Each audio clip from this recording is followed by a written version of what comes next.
Peter, how are you, my brother? Oh, not too bad. How are you? Oh, good. I could see you live there on my phone here on the bottom here. Just no one could see you.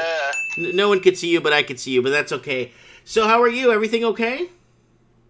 Yeah, I'm just trying to get something sorted out. Hold on a minute. You could turn off the video if you'd like. It's fine. No, that's all right. Hold on a second. So we got Peter on the line right now, and he is based out of Sydney, Australia. So before we kick off, silver and gold and the importance of trinsic metals, can you please answer my one question, my sanity question for today? If you went back 100 years to 1918 and have to explain 2018 to the folks at the time, how would you explain it? And without swearing or cussing or freaking out, explain to us how you won't let the people down, I guess. For me personally, I think that, we lost, I suppose, a golden opportunity to make something out of a century. We were set up pretty well, I think, pre-World War I to actually make a lot of a big difference in the world. I think we could have really, done so many things, and we lost that chance. We just had incredible potential, I think, especially in Europe, to resolve problems that we couldn't before, but we lost that. We went to war, and that really, I think, has just completely changed our entire world as we knew it from 100 years ago. I think so many things have happened that you couldn't believe anymore, when people would tell you that. Yeah, it's like people would take you off on a stretcher if you start telling them, yeah, and we are all divided, we're at war with 50, 60 countries, and there's economic corruption, no one's going to jail. Yeah, it's more than that. I think I watched an interesting show yesterday, and it was like, should Britain have entered World War One? Because the people there were discussing the tragic consequences that actually followed that. The people at the time, obviously they didn't know the consequences, but if you had have thought up a series of unknown events which could have come out of that war, the people looking back, say 100 years from now, would probably think if some sort of armistice or some sort of truce could not have been arranged earlier, or even if there was some sort of a quick resolution of the war, not the sort of grinding 4 years that went on, and basically began the sort of collapse of the British Empire. There was that unleashing of communism, Marxism in Russia, which destroyed the royal family and led to the rise of Stalin, obviously kicking off then with the post World War I inflationary collapse in Germany, which the first failed attempt, the beer putsch in 1923, didn't come about, but then the collapse of trade that followed the Great Depression in 1929 led to the rise of Hitler. So 10 years later he actually got up and came to power. So most of the wealth of Britain and France ended up with the bankers in the US, because they had been, cunning enough to actually supply the arms and weapons to France and Britain to continue the war. Russia left the world community, went off on its own, path with communism, and then we had the second war out of that first war, and you just think, wow, all the things that could have gone wrong, so many did.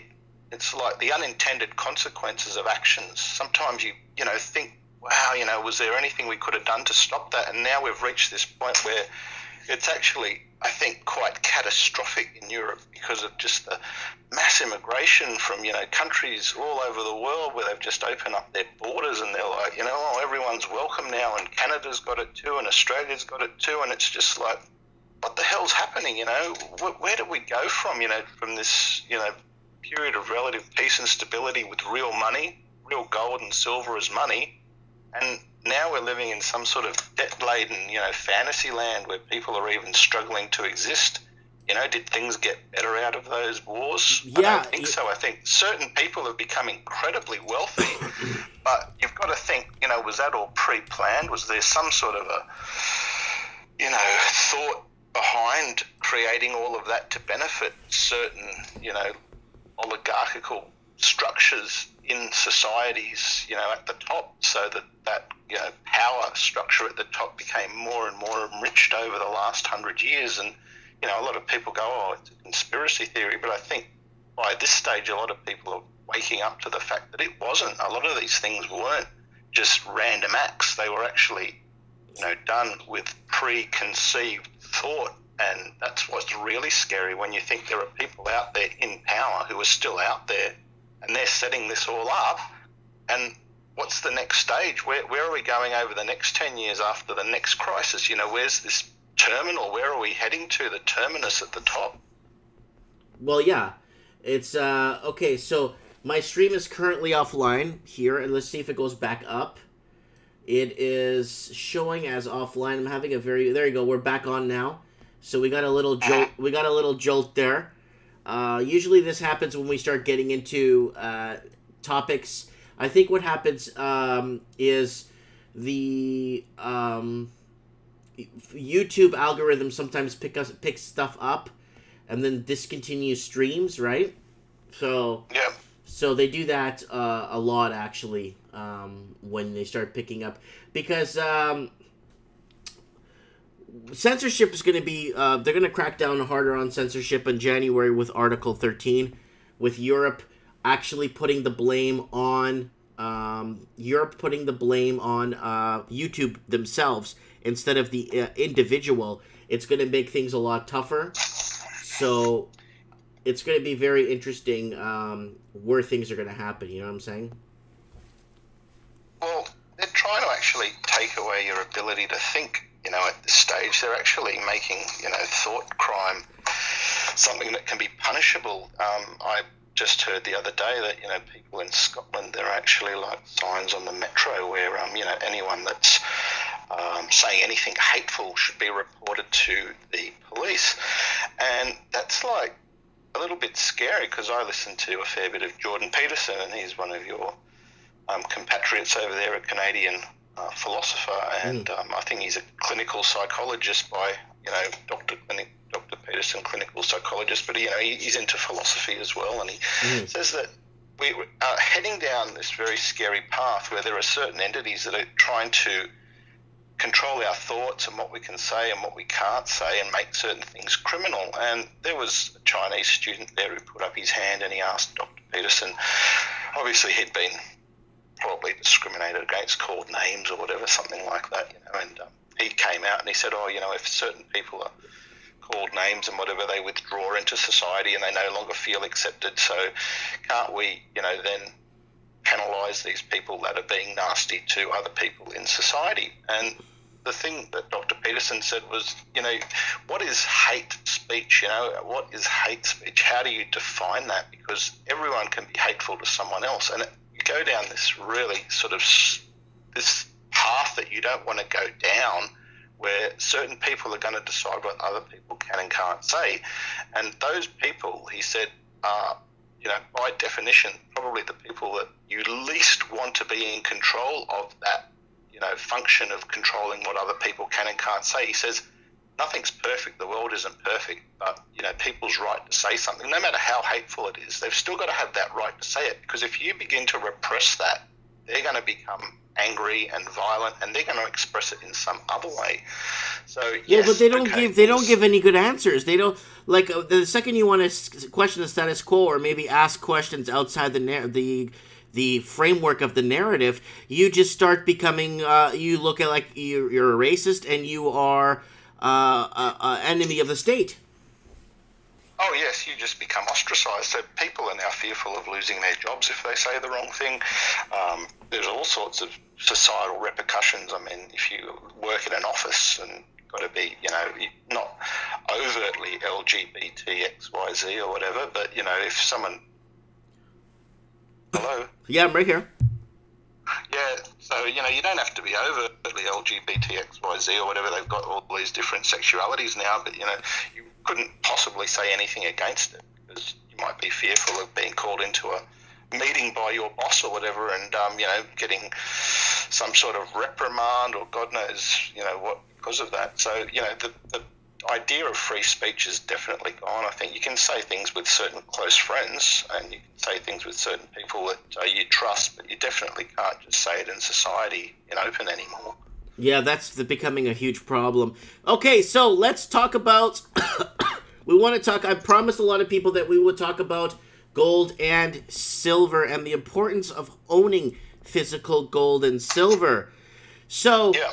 What do you want to tell us, buddy? How can you tell us? What can you tell the younger people that are interested or looking at stacking silver videos and watching those gold videos and trying to have a bit of intrinsic power in their hands? What can you tell the youth? What can you tell people that want to get into silver stacking and gold stacking? Well, you know, I'm 52 now, so I got into it with my father when I was probably 16, and my dad, brought out some coins which he had from Austria back, you know, in the 1950s. He came out to Australia in 55, but I've been interested probably, you know, from a young age, because he used to collect the old Australian shillings and the florins and those coins that we had before we went decimal in February of 1966, because they had 92.5% silver in them. And the money was redeemable for gold or silver back in those days. So that was, you know, real money. We had our Reserve Bank of Australia come into the picture about February of 1960, and that's when they, you know, the Treasury lost the power to issue money, and it became the Reserve Bank of Australia that issued the money. And, you know, lo and behold, 1966, 6 years later, the final 50 cent with about 80% silver content was minted, but we went, you know, totally fiat after that. So it seems it's something that's happened, you know, worldwide. It's sort of been a coordinated thing where these central banks have all taken over the issuance of the currencies of different nations, and they've taken away all the gold and the silver out of the currencies. We've still got coins. You've probably got coins too that look like gold, look like silver. You know, the higher denomination coins, the $1 and the $2 here look like gold, and the lower denomination ones are looking like silver, but they've got no actual metal content anymore, which is, you know, valuable. They might have a bit of nickel or whatever. But it's just one of those things. I think people have always valued something with intrinsic value. So you look around nowadays and you've got lots of investment options. I'm not someone that's going to say, "I'll go out and, you know, put 50% of your money into gold and silver," because that's a bit crazy. Because you have to liquidate it at some stage, I suppose, if you don't have enough money and you don't know where the price is going. It's like with oil, you know, where's the price you going? think 20% is safe? 15 to 20% of a portfolio for gold and silver? Well, look, I would say firstly, try to get debt-free. You know, try to get debt-free. If you're paying 20% on some credit card or whatever, it's better to get out of that than to probably go out and buy some gold or silver. Now, everyone's different where they are in their life and with, you know, what sort of capital they've got available to themselves. I would have at least 10 or probably 15% of my wealth in it, but I've accumulated that over, you know, probably 34 years. So it's not something that's just happened overnight. A lot of people, I think, they're going to try and time the market and go out and buy, you know, 10 tons of the stuff on the day that it hits $12 an ounce, but it just doesn't work that way. No. I'm talking people to do it as a hobby, silver stacking, do it over like you did in the last 20, 30 years, create a bit of wealth, a little bit of a fortune. You know what I'm saying? Yeah, look, the best way is to do it slowly. And yes. Obviously, when the market's down on a particular day, if you can go and pick up some coins on those days, it's really good. But I've been buying a bit on eBay lately. Some people don't like eBay, but they've got auctions. And if you've got a catalogue, like I've got a catalogue here with Australian notes and coins in it, and you get interested in a certain type of coin. I've got an interest in the kookaburras. Kookaburras came out in 1993 and they come out once a year, so if you can pick up one or two of those coins. They've got ones with some gold on them, gilded issues. They've got ones which are just proofs and ones which are uncirculated. And I collect the stuff with Queen Elizabeth. A lot of people don't like that, but, you know, I view it as something that's historical because she's going to pass on one day. And, you know, you've got her 90th birthday or whatever, and I'll get that coin, and I might get the one from Britain as well, because, you know, once she dies, you know, it's just as with everything, once that person dies, it tends to become a little bit more valuable. So I find not only do you get a bit of value out of the actual silver in the coin, but if you get a collectible coin with a low mintage, it tends to go up pretty well as well. I'm looking at a Perth Mint Australia Sovereign coin, the 2018 Australian Sovereign coin, minted by, Then I'm also taking a look here at some of the, here's the Australian one, the 100. Wow, do you have the gold bullion 1 ounce, 100 Australian dollars? Oh, yeah, sure, no.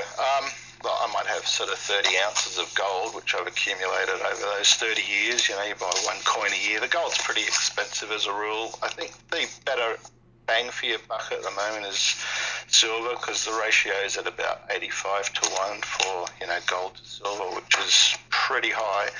I think the last time we were there was back in, pre-08 somewhere, but it goes down to about 30 to 1. I think sort of 15 to 1 historically has been the ratio that gold to silver has been exchangeable. You know, one, piece of gold would get you 15 pieces of silver. So I think we're wildly out of whack with that ratio at the moment. So how severely undervalued is the price of silver? I think it's severely undervalued. I think silver should be sitting at about $90 to about $105 an ounce. Yeah, well, you wanted me to do this little bit of mathematics on what we have currently in circulation in our global monetary system. I'll just have a look for that. I did the maths on that piece. All right, so, it depends how far out you want to go with backing something with gold, okay? So we've got the global stock markets. Okay. I'm talking global here, because everyone could go, oh, yeah, but US dollars. But no, look, China's in the game, Russia's in the game, everyone's in the game. So if we're going to do a valuation of, what something as an asset class is in gold, what its worth is, we're going to have a look at how much gold is out there and how much we're currently valuing that in US dollars, of course, being the global currency, but we're going to include all the global stock markets and whatever. So if you look at the global stock markets, we've got about $73 trillion in those. Wow. Global money supply, that's about $90.4 trillion.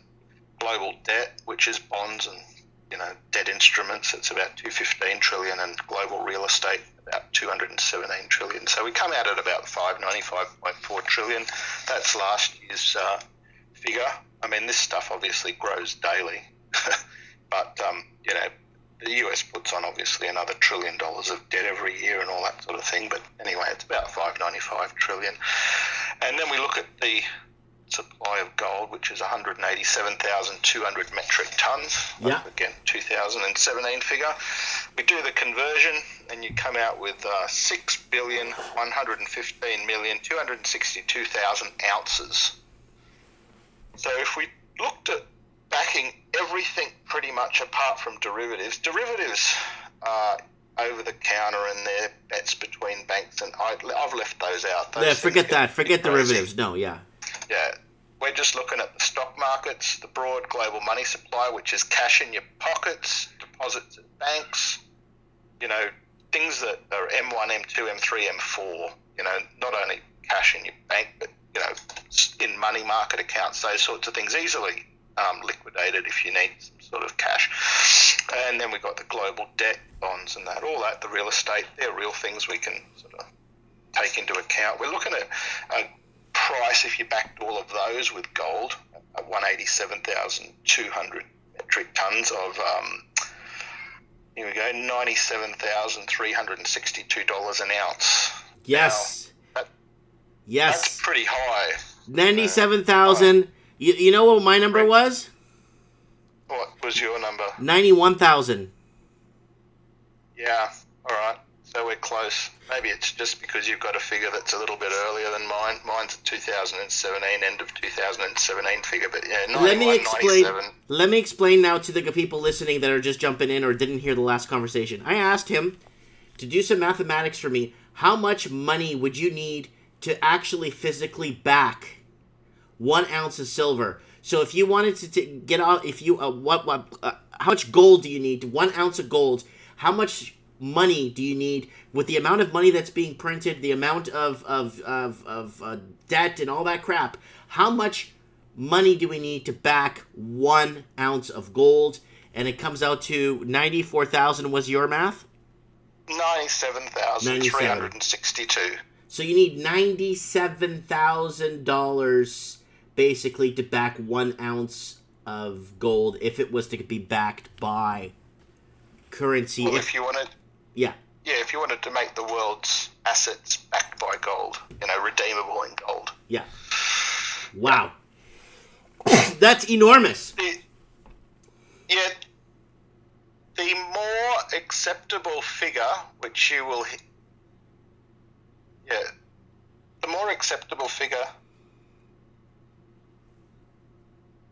and is about 14,782, and that's just backing the broad global money supply. Okay, so about 14, because broad money supply, I got about 10,000 per ounce, 10,800 per ounce, roughly. And this was about 5 years ago. So that's roughly about $10,800 to back 1 ounce of gold on the money supply. But if we keep printing off money and throwing it away and giving it away and giving it to Halliburton, what the heck, man? Well, yeah, I mean, they control the printing presses, don't they? So at the end of the day, you don't have any control of that, how much they're going to print, and they're going to print more. So at the end of the day, you've got to think, where are you going to put your money?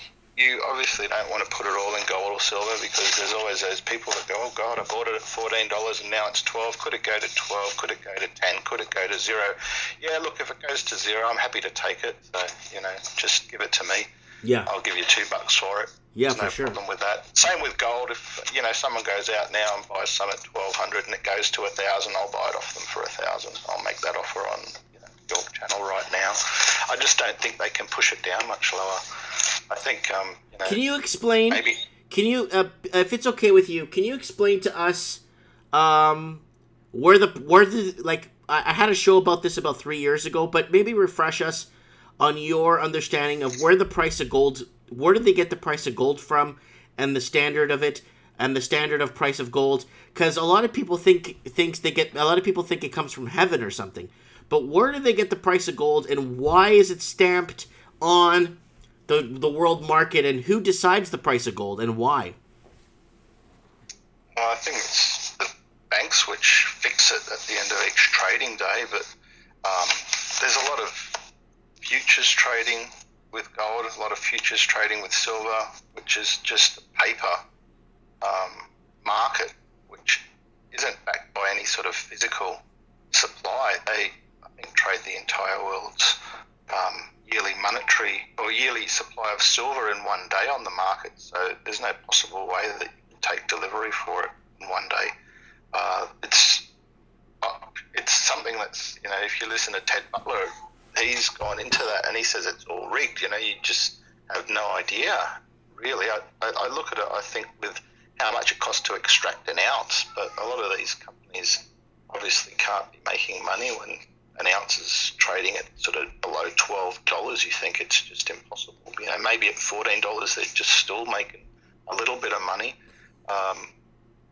With gold, maybe at $1,900 they're still making a bit of profit, but below that it really doesn't become economical to keep mining the stuff. And when you look at silver, like gold is pretty much, there's been a few Spanish galleons, Portuguese galleons that have gone down, and you'd love to reclaim whatever was on board them, but you're never going to. Gold's gone missing, who knows where it is. But, with silver, it's actually being consumed industrially, at a pretty frightening amount. And you look at the crustal ratio, it's about 1 to 9. That's silver to gold is 9 to 1. So for every ounce of gold, there's 9 ounces of silver in the crust. But how much of it's been used up? That's the thing you don't know, and it's getting harder and harder to extract.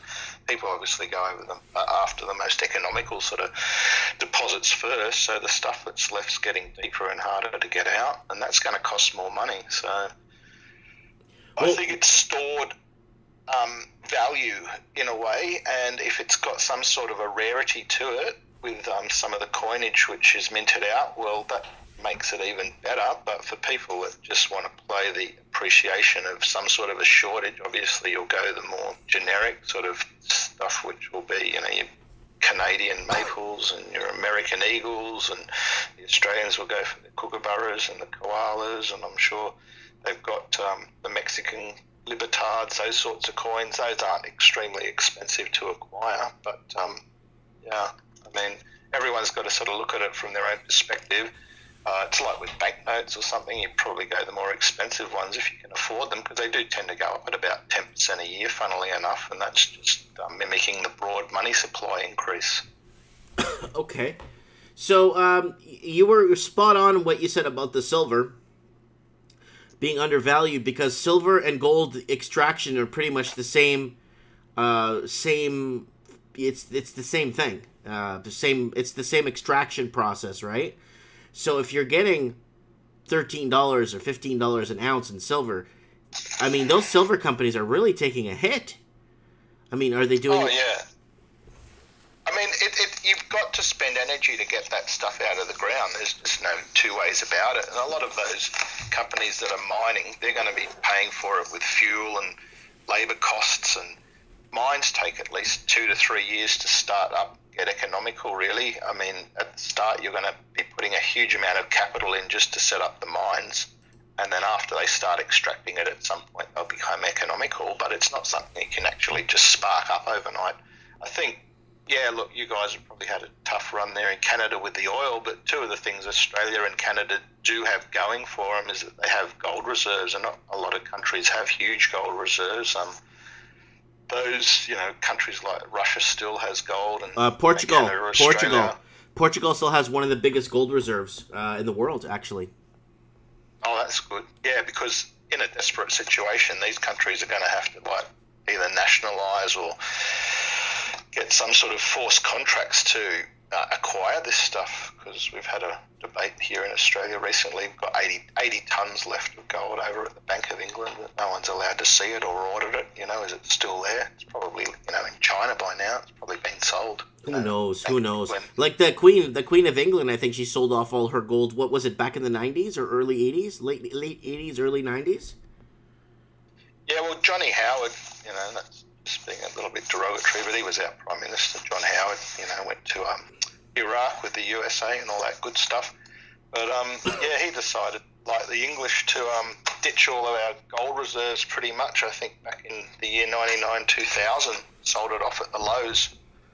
So, that was smart, so like $400 an ounce. So it's only, worth about, $1,650 Australian now. It's only gone up, four times or 3 times, in value. But well, for you, it's a fantastic hedge right now with Australia not raising rates, and the dollar in Q1 and Q2 looks like it's going to be disastrous if they don't follow suit with Canada and the United States raising rates. I think Australia is going to have a really tough time on their hands, keeping exports,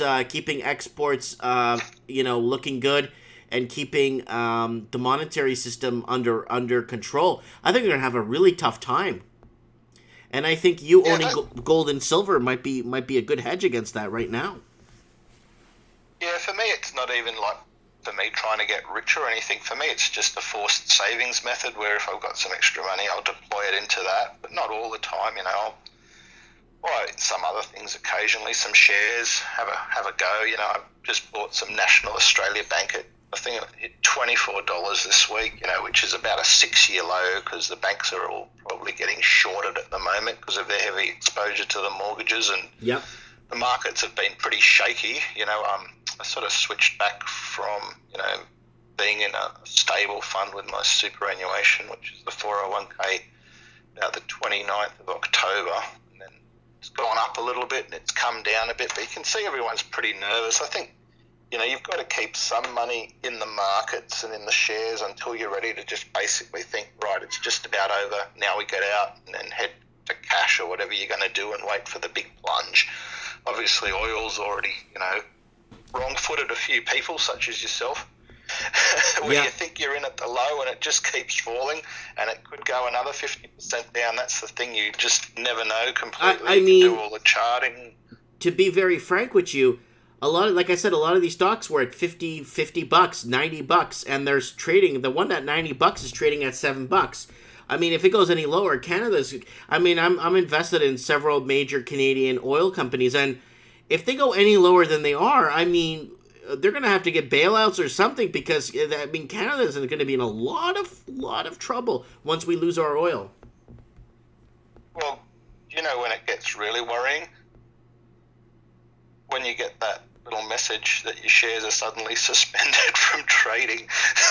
Yeah, they put a hold on the market. They put a hold on the market, yeah. And then you're like, go, all right, we're going to do a capital raising or something like that. Yeah. And you're like, oh, God, here we go. They've run out of money. And you know, it could go to zero. And you think, wow, you know, I've had a few shares that have gone to zero. There's no feeling like it. Yeah, no, trust me. I know that feeling. I had a few tech companies, but you know, if you take a step back and look at the collateral, the infrastructure, the land that these oil companies own, yeah, a lot of them are heavily indebted, but a lot of them have a lot of collateral, right? Unlike tech companies that have office space. Yeah, that's true. They've got real assets. They do, and that's what I'm looking at, the real assets. I'm looking at their asset sheets. I'm looking at their pitfalls. I'm looking at their losses. I'm looking at potential growth. I'm looking at, you know, one of the stocks I went into heavily a few days before, I bought it. 3 days after, it announced a profit of $30 million, which is unheard of, to profit $30 million in anything right now in oil, but that was really good. And it brought a lot of confidence in the market, and a lot of people started buying that stock. And then, boom, it went back to under $2. Then it was yeah. So, I don't know. Consumer confidence is going out the window. I don't see a lot of younger people buying stocks anymore like they did back in the 80s when there was the huge, how you had that huge, those markets were just out of control back in the early 80s, and everyone was making money. And now, it's just... a lot of the young people don't have the confidence anymore, and that's why a lot of young people are not investing in silver and gold anymore. Yeah, one thing I just want to say about stocks is always look at what the debt ratio is. You know, if they've got, you know, a serviceable debt ratio, I think that's one of the things that you're going to see with the American stock market too. You've got all these companies that have done all these share buybacks with borrowed money, and now they've got a huge amount of debt on their balance sheets. And look, you know, this is great for those people that sold out of the stocks at the highs, which is usually your insiders and, you know, the people at the top of the company. They get paid in shares and they exercise their options and they get out of cash, and then the company will collapse down to 50% of what it was, you know, and they're going to go back in and scoop it up and restructure it and whatever. But anyone that was foolish enough to get in at the top, they take the 50% haircut. So you've got to be aware of, you know, how much debt is out there, not only in the corporate system, but also in, you know, the personal sphere. Here in Australia, we've got something like 190 plus, you know, debt to income ratio. Oh, yeah. I was covering that a few weeks back. It's disgusting. People have basically sold their souls to show everyone the good life they're living. In reality, they're going home and crying at night. Yeah, they just haven't suffered a real good downturn, haven't they? Just have been too young to experience one. I think, you know, the last good one we had was probably 26 years ago now. So they just, you know, have only known lots of credit out there, and it's just about to end the party. That's the sort of scary thing, and people are only now just cottoning on to the fact that, you know, this may end now, and it's probably already here. Obviously tell that the government's getting ready for it, because I just got a bit of an article that was written here on the 8th of November. APRA proposes hiking capital requirements on the big four banks. So the Australian banking regulator wants to further lift banks' capital requirements in order to strengthen the financial system's ability to cope with shocks. So it wants to actually... so basically they're saying, let's blow some more hot air into this bubble. Well, no, they're wanting the banks to hold more capital in case they have to write off bad loans. Sorry. I thought they meant to lend out more. Oh, sorry. Oh, no. Hold more capital to cover. Yeah, exactly. Yeah. Yeah. In case their loans start going bad, they have to start writing off equity. And the bank's equity ratio is at about 10% at the moment. So, you know, if 10% of the loans go bad, well, they're pretty much wiped out of equity. So they're wanting to lift that, you know, another 4 or 5%. So, but the horror story is the 20% correction. That's where it really gets quite scary. Well, for the it's banks. this whole fractional reserve lending crap that we started. When did we implement the fractional reserve system? A 10-to-1 bullcrap system. That's horrible. Yeah, and the thing that really gets me too is it's not only the central banks that are into this fractional reserve banking, but the individual banks are allowed to do it as well with deposits that you put into their system. So if you put a deposit into a bank, they're able to then create $10 to lend out, so on. So you're actually contributing to their ability to create more debt by depositing money with them. That's just absurd to me. I don't know that I was brought up in thinking that if you put $1 in a bank, that dollar's there kept and it's not going to be loaned out. If I need it, I can go down to the bank and get it. But that's not the case. They're not only going to lend that dollar out, but they're going to create another $10 to lend out again. So it's a Ponzi scheme. It's just growing and growing. It's coming to an end. It won't be the end, I'm sure of it. You will have a collapse and you'll have some sort of a 20% correction, maybe 30%. Some people want 50%. I'm good with that. 50% would scare the hell out of people. They really need to put their big boy pants on with a 50% correction, and that's only taking prices back to 2012. That's when I thought stuff was expensive, but not too expensive. Now it's just crazy. But at 50%, we'd be facing an Armageddon scenario here. It would pretty much, wipe out the banking system. You'd have to get the government to do bailouts and that. We don't want bailouts, believe me, because they're going to be using pensions and they're going to be using pensions and our tax dollars to bail out. We just want a full reset, Yeah, but the people that have got money and know they're going to come in, swoop it up, and they're going to become rich out of it again. That's the thing. If you would need the banks and those sorts of institutions to actually collapse to teach people a lesson about this. And are they going to allow that to happen? I don't think so. It didn't happen in 2008 in America, and I don't think they're going to let it happen again. They're just going to do the same old thing, and they're going to trash the currencies. And that's why you want maybe to put 10 or 15% of your capital that you've got available into something like gold or silver, because they can't trash those. They can't create those out of nowhere. Those things are real. They're tangible. They've got intrinsic value. I have a question here on the comments. Low Roller Scratcher is asking if you have invested in Bitcoin.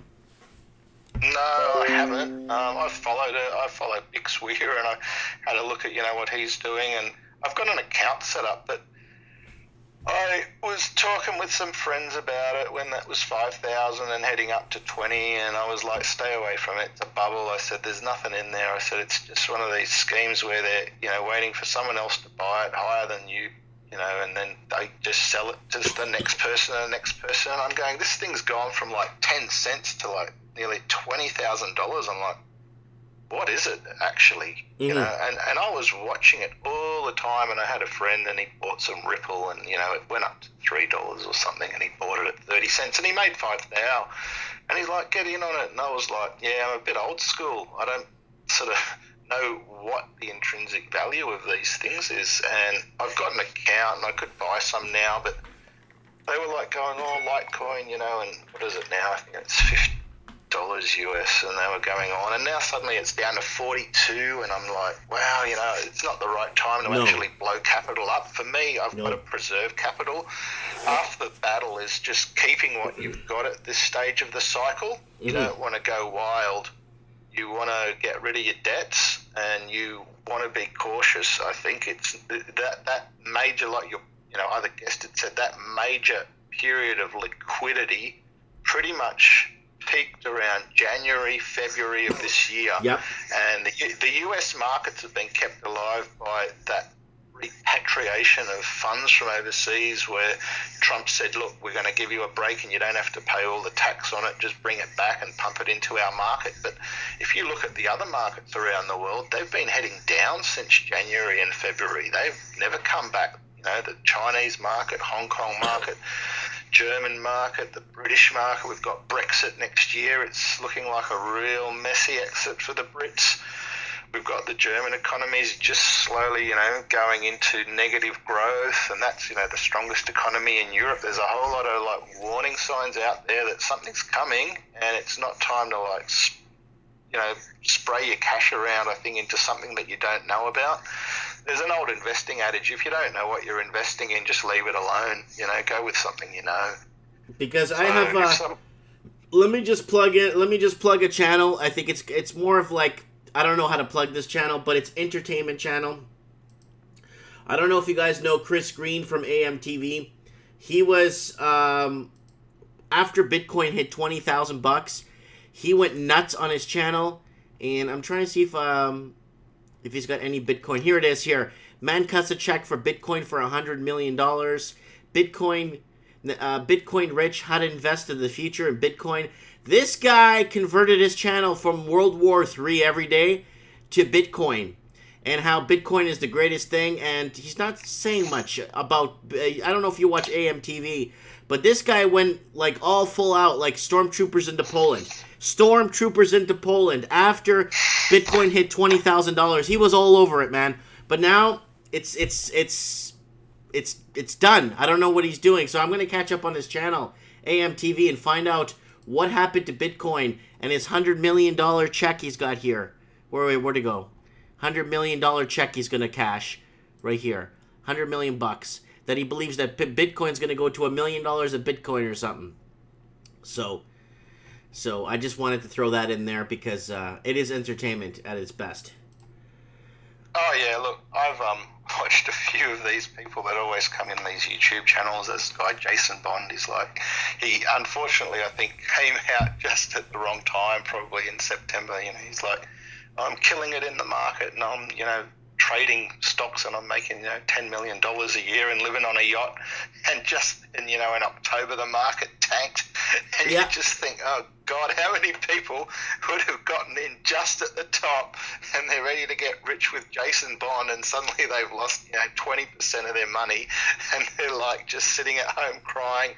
And you go, it's just always happens. We're right at the top, all these get rich people, and you can trade Bitcoin even if it's going from 20,000 down to 5,000. You can still get rich, and it's like, it just ain't that easy when markets are collapsing.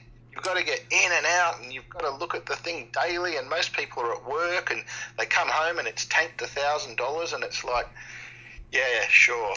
What about that guy? BitConnect, what's up? I don't know if you... Look, yeah. For Carlos Matos, he obviously, his wife, told him he was mad, and, she turned out to be right. But you've got to think too, I mean, if you are a single guy and you've got 100,000 to blow and you want to take some risk, I mean, that's fine. I mean, you lose it, you're just going to end up in a tent somewhere, so that's okay. But, if you've got a wife and kids and whatever, they're not going to be too happy about that. So no, that's why I don't play. I have play money for stocks and stuff, just like everyone else does, And I do not take away from my children's education, my children's funds and savings for, I make sure that my family's taken care of first and foremost. And then the stocks and the markets and all that stuff it's just a gamble. It's just what it is. A big, bad gamble is what it is.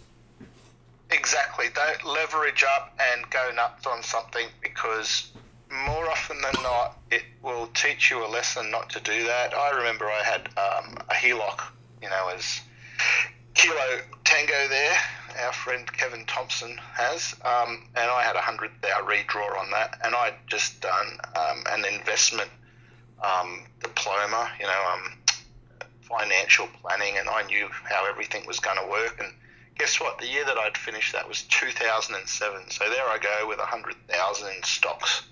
And I'm going to kill the market, and I know better. And 2008 comes along and I lose 40,000 of it. And you try explaining that to the wife. She doesn't understand about Lehman Brothers and how, the global economy's tanking and that. She's just like, but, we were going to go on that holiday and we were going to do up the kitchen. And it's like, well, but that 40,000's gone. I mean, I know, I learn a lot out of it, but she doesn't get that. She's not so happy It's about a $40,000 lesson. Yeah, a big $40,000 lesson, and sometimes in life you can handle those lessons, but in other times that $40,000 is going to really hurt you. Okay. Anyways. So even with gold and silver, don't put anything in that you can't afford to leave for quite a while. I think, you know, it's going to come good, but it's going to take probably 18 months to 2 years, to be completely honest. These things, a commodity cycle is coming. It's going to do well, but don't put everything in, because it's not a get-rich-quick scheme. For me, it's more, I've got that, it sits there and it doesn't disappear, you know, from being eaten by rats or whatever. It's metal. It's still going to be there unless it's stolen in 10 years' time, and it's something the kids, for me, the kids are going to get that. Even if nothing happens to it at all, it's still going to be worth something. The kids have got that as their problem to sort. They can throw it on the tip. They're stupid if they do. But, you know, if they're smart and you educate them, they're going to have something out of that. I think long term, it's always done well historically. It's something that people know. It's something that people can feel. It's something that's accepted worldwide, which I really like. Mm-hmm. So, you know, you can throw someone an ounce of gold. Doesn't matter if it's an Australian, you know, sovereign, or if it's a Canadian maple, or if it's an American eagle. I'll still take it all, because it's all gold to me. That's right. Good. That's right. Okay, Peter, we're going to have to let you go, because I have our guy, Evan, our truth expert, if he could come on the show. I don't know if he's still awake there in Hong Kong. So I really appreciate your input on everything that we discussed tonight. And then maybe next week or the week after, when you get some time, we could do something, different topic. We could cover something else. And we could do that. We could discuss the Wizard of Oz and how that's related to silver and gold and, you know, mm-hmm. Tin Man and that sort of thing. You know, the Tin Man was covered in nickel. Yeah, I did not know that. Yeah, well, I know now. Yeah. Oh, there's a whole lot of little allegories there, and you know, the Wizard of Oz with the fake currency, the Wicked Witch of the West. Yeah. It was green skin. The greenback? The greenback, yeah. Oh, yeah. You asked the greenback. Oh my god. Okay, save it. Don't spoil it, please. Yeah, I'll go into that with you, and all the little messages that are inside the Wizard of Oz with regard to the fiat monetary system, and you know, the yellow brick road is the gold road, paved with gold, and the silver slippers, which are now ruby, but they used to be silver. All that sort of stuff. Great book, very informative. All right. Thank you so much. Yeah. Anyways, have yourself a good night, and God bless. You too. All right. All the best to you as well, Mike. Thanks for having me on. No, thank you for coming.